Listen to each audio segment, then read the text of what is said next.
When do you actually feel loved? Like, take a second, really think about it. Is it when someone actively chooses you, when they make you their absolute first priority?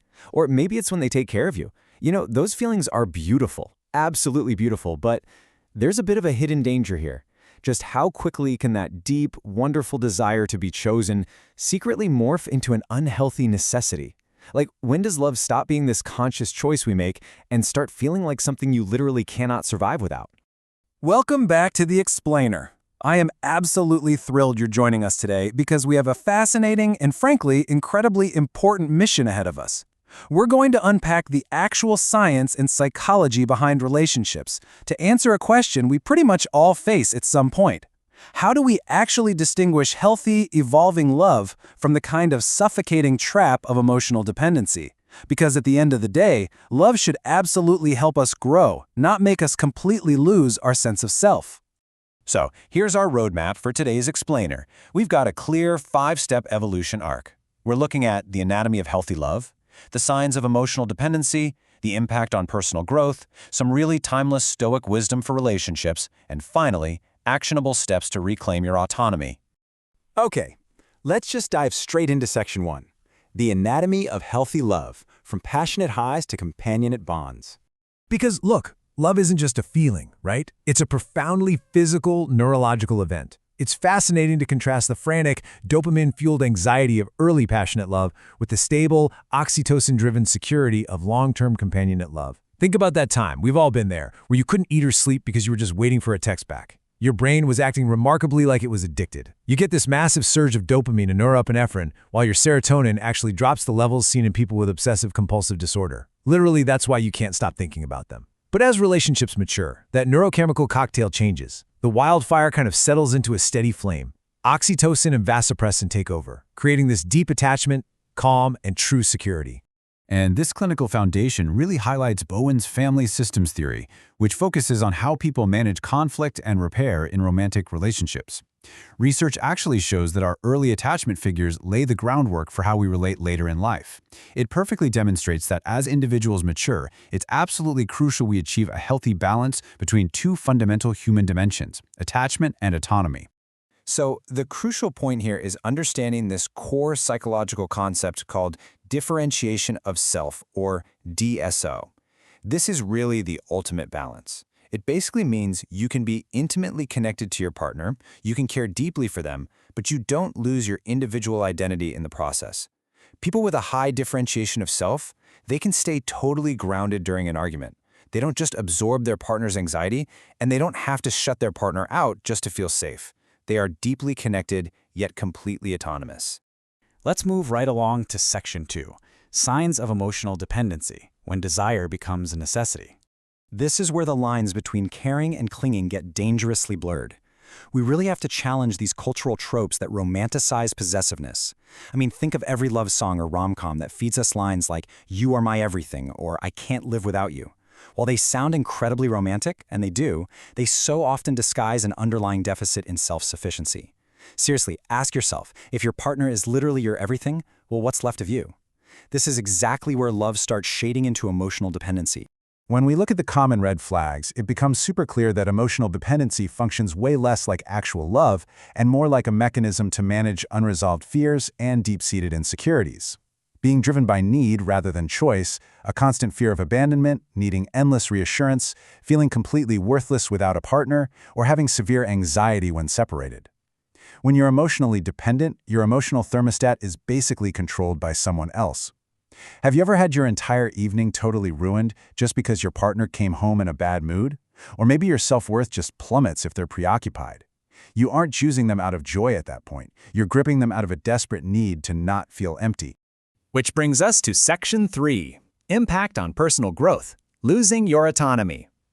Because when you lose that independence, it's a remarkably heavy price to pay. Consider for a moment, are you still the captain of your own ship? Like, are you actually in control of your own resources, your time, your energy, your dreams, and your values? Or have you completely handed over the wheel just to avoid conflict and keep the peace? Maybe you quietly dropped a weekend hobby or stopped seeing certain friends because it just caused too much friction at home. You see, when you lose your autonomy, it usually slips away quietly. You stop checking in with your own gut feelings, you kind of edit your personality, and you start spiraling in self-doubt. You lose trust in yourself, which is absolutely devastating to your personal growth and emotional strength. As the social philosopher Erich Fromm argued so brilliantly, love is an active power. It's a practiced art that requires discipline, commitment, and conscious effort, rather than just something people fall into. It demands the conscious effort to remain a whole, autonomous person.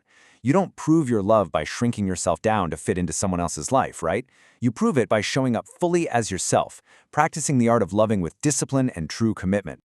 Okay, let's dive into Section 4. Stoic Wisdom for Relationships. Ancient Solutions for Modern Love. The Stoics knew a thing or two about maintaining inner peace, and their framework is incredibly relevant here. Epictetus's dichotomy of control is an absolute game changer. It clearly separates what we can manage from what we cannot. We can control our own behavior, our attitudes, and our internal boundaries. But we absolutely cannot control our partner's feelings, their actions, or the future, like whether they might leave us one day. Falsely believing we can control those external variables, that leads directly to anxiety and possessiveness. Embracing this dichotomy totally frees us from the exhausting need to control our partner. Seneca offers this really fascinating perspective, quoting Hecato, "If you would be loved, love." The idea here is that the wise, self-sufficient person absolutely still desires friends and partners, but, and this is key, they don't desire them for what they can extract from them to fill some internal void. They desire them simply for the sake of giving love. There's no manipulation, no desperate clinging. You become lovable simply by loving fully and authentically. Sometimes we really just need to step away from all the clinical data and remember a profound truth. Healthy love is a love of appreciation rather than attachment. If you love a flower, don't pick it up, because if you pick it up, it dies, and it ceases to be what you love. If you cling to the flower, if you try to possess it entirely, you destroy the very thing you found beautiful in the first place. True love is all about appreciating the beauty of another person's completely separate existence, rather than suffocating them with possession. Let's move on to our final section, steps to reclaim autonomy, building better bonds. Because, recognizing the problem is only half the battle. The key now is to implement concrete, realistic steps to respectfully take your power back and establish a partnership based on mutual collaboration, not fear. First, acknowledge where you've lost your boundaries, but do it without drowning in guilt. Just recognize it. Then gently but firmly communicate that the captain is back on deck. Start blocking out dedicated time for your own interests, your own friendships again. And crucially, allow your partner to manage their own ship. You are two sovereign individuals steering toward the exact same destination. And hey, to make sure the romance doesn't die as you reclaim your independence, we can look to self-expansion theory. You can absolutely keep the passion alive in long-term companionate love by continually growing and learning together, rather than just fusing into one static, boring entity. Cultivate novelty, try new shared experiences, stay genuinely curious about your partner's evolving mind, and maintain physical affection well beyond the standard daily routine. The couples who thrive for decades, they don't choose between passion and security. They actively expand their sense of self and nurture both. So, I'll leave you with this. Does your love feel like a conscious choice or a desperate necessity? It's a provocative question, I know, but take some time to reflect on it in your own relationships. To sum up our core message today, true love is a choice that liberates, rather than a need that binds. It's about building enough of a rock-solid relationship with yourself that when love does come along, you can receive it freely without gripping it out of fear. Thank you so much for joining me on The Explainer to explore this incredible topic today.